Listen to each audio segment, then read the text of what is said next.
O ato lascivo, ele é desrespeitoso, né? É centrado este ato só em si mesmo, só no seu prazer, desconsidera o sentimento dos outros. Então você força o outro a ter que ter um contato com você, a ter que suportar determinada coisa que para você é muito importante, mas para o outro pode não significar nada, né? Mas você quer, porque é algo compulsivo, é algo fora de controle. A sexualidade, então, precisamos entender que não foi criada por Deus com uma finalidade somente para que uma pessoa possa ter prazer, ter satisfação e ter alegria. A sexualidade foi dada para Deus para que o casal possa sentir prazer, para que seja uma experiência gratificante. Nesse sentido, é preciso que haja a possibilidade de conversarem, de adequarem as posturas em relação à vivência sexual, não é? Nesse sentido, irmãos, a lascívia pode ser um ato violento, como o estupro, por exemplo. O estupro é um ato forçado. A pessoa força a outra a ter um relacionamento com ela. E é interessante, né? Porque a gente pensa sempre no estupro como de uma pessoa pervertida que está na rua, estava no escuro, a mulher passou, ele pegou a mulher e forçou um ato. E muitas vezes acontece estupro dentro de casa, quando um dos cônjuges não quer ter o relacionamento e o outro força o relacionamento. É estupro do mesmo jeito, consentido pela lei, mas sem consentimento do outro, né? Então são situações que acontecem. Então é um ato violento, pode ser um ato violento, pode ser um ato insolente, porque não respeita a moral do outro. Em encontros de casais, em reuniões de casais, muitas vezes até no gabinete pastoral, quando a gente vai ouvir as experiências dos irmãos que estão com problemas, a gente ouve irmãos comentando isso: pastor fulano não me respeita, eu digo que não deve ser assim, que eu não quero que seja assim, e ele impõe, não é? É uma atitude abusiva, desordenada, desconsidera a vontade do outro. A pessoa está pouco se lixando para o que o outro pensa, o outro quer, não é? E é audaz, corre riscos e perigos. Um grande exemplo desse tipo de experiência está lá em 2 Samuel 13, de 1 a 20. O estupro de Tamar. Os irmãos conhecem a história. Havia dois irmãos, filhos de mães diferentes, filhos de Davi, com mães diferentes, Amnon e Tamar. E eles moravam ali sob os cuidados de Davi. E Amnon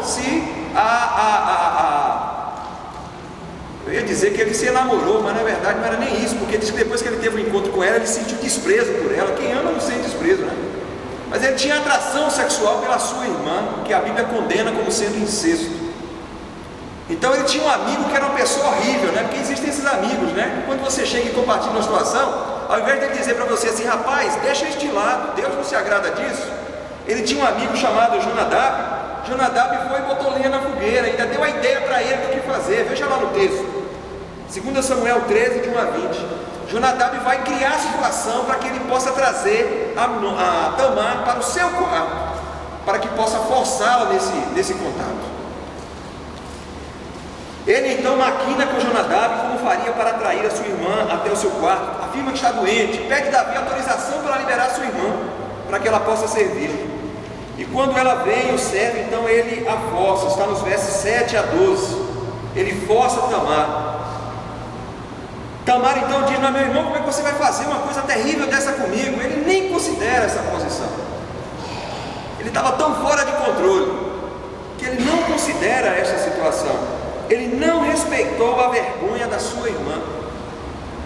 O texto diz isso claramente no verso 13, você vai encontrar lá, não é? A Tamar falando da sua vergonha, e ele não considera. E no verso 14 então ele violenta a sua irmã.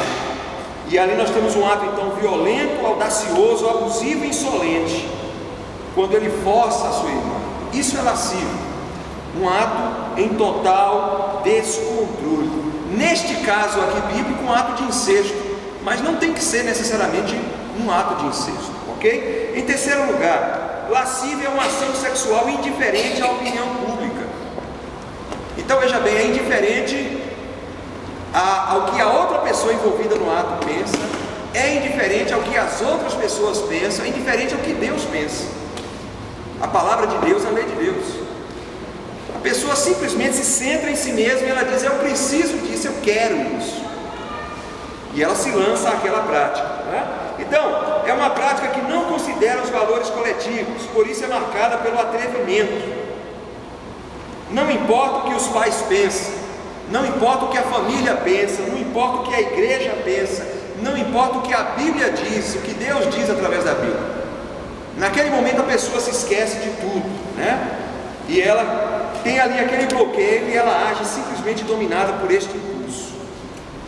Em segundo lugar, é uma atitude desavergonhada, sem pudor, sem constrangimento, e implica no pior de tudo, a perda de respeito próprio. Uma pessoa que age dessa forma, em última análise, ela perdeu o respeito por si mesmo, não é? Perde também o temor de Deus, toda a reverência, a orientação de Deus, a direção de Deus na sua vida pessoal. Então, irmãos, concluindo, vivemos num tempo em que se incentiva as compulsões de toda a ordem, o apetite desordenado, seja na alimentação, seja na bebida, seja no consumo, seja no sexo. A lascívia é, portanto, uma prática muito comum hoje e até incentivada pela mídia. Eu estava dando aula no seminário essa semana passada, estava comentando lá, né, sobre a questão do simulacro da sociedade pós-moderna. A sociedade pós-moderna, ela enfatiza muito mais a hiperrealidade do que a realidade. Então eu estava dizendo assim: olha, você no seu casamento, você tem uma relação sexual por dia, às vezes uma por semana, às vezes uma por 15 dias, vai depender do casal. Mas quando a gente vê na televisão, assiste um filme, a gente vê que aquele casal que se une lá, ele tem 4, 5, 6, 7 relações sexuais seguidas, incentivando exatamente esse tipo de comportamento compulsivo, não é? Então esta é a hiperrealidade, uma realidade que é criada e que não é natural, não é normal, não está dentro dos padrões daquilo que é considerado normalidade, ou a média, pelo menos a média, não é?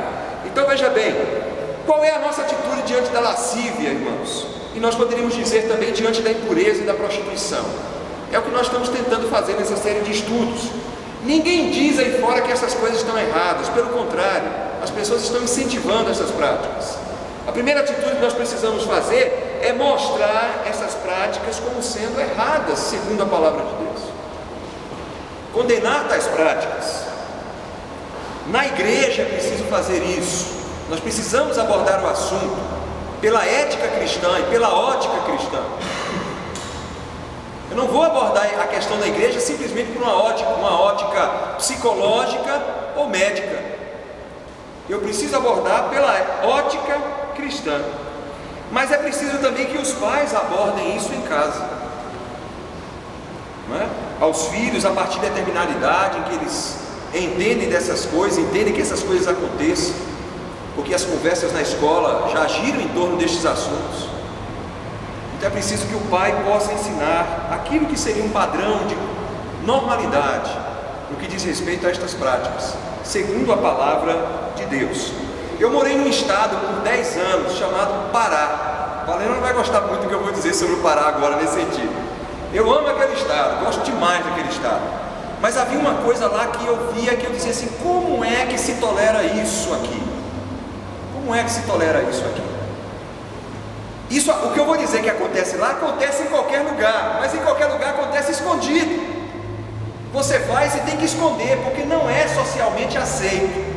No Pará não. No Pará é aceito, é tolerado e às vezes é incentivado, que é este problema das desordens na área da sexualidade.